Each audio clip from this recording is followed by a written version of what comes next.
Uspavana lepotica.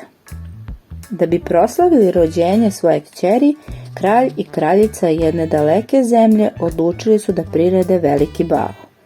Pozvaćemo i sve vile, rekla je kraljica. Samo čarobnicu koja je živela na visokoj planini niko se nije setio da pozove. Čarobnica se ipak pojavila na balu i rekla ljutito: kad princeza napuni 15. godinu, ubošće se na vreteno i umreće. Ne možemo da sprečimo proročanstvo čarobnice, rekla je jedna od dobrih vila, već jedino da ga ublažimo. Kada se princeza ubode na vreteno, samo će zaspati, ali neće i umreti. I tako će spavati, dodala je druga vila, sve dok neko ne ukloni čin. Da se proročanstvo ne bi ispunilo, kralj je naredio da se unište sva vretena u zemlji. Kako ćemo sada presti? Pitali su se njegovi podanici. Kada je napunila 15 godina, princeza je dobila novu haljinu za bal koji se priređivao u palati. Šta li se nalazi u ovoj sobi? Pitala je princeza, prolazeći pored vrata koja nikad ranije nije videla. Princeza je ušla u sobu i silno se iznenadila kada je u njoj videla nepoznatu ženu s čudnom napravom u rukama. Čemu se čudiš?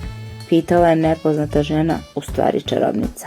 Predem, hoćeš li i ti da pokušaš?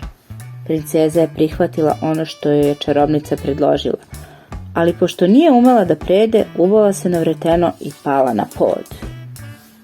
Pošto će naša štićenica dugo da spava, rekle su vile, ukrasit ćemo je cvećem koje je mnogo volela. Uspavat ćemo i celu palatu da niko ne sazna za nesreću uspavane lepotice. Vile su uspavale i princezine roditelje. Probudit će se, rekoše one, kada se i njihova kći probudi iz sna. Posle nekoliko godina pred vrata palate stigao je jedan princ koji je čuo priču o uspavanoj lepotici. Ne ulazi, posavetovao ga je jedan zečić, tamo je opasno. Ali princ nije poslušao savet, ušao je u palatu i poljubio ruku princeze koja je spavala. Ko si ti? Upitala ga je uspavana lepotica koja se trgla iz sna. Gde su moji roditelji? Iz sna su se probudili i princezini roditelji i srećni i zahvalni što im je spasao kćer, podarili su princu njenu ruku.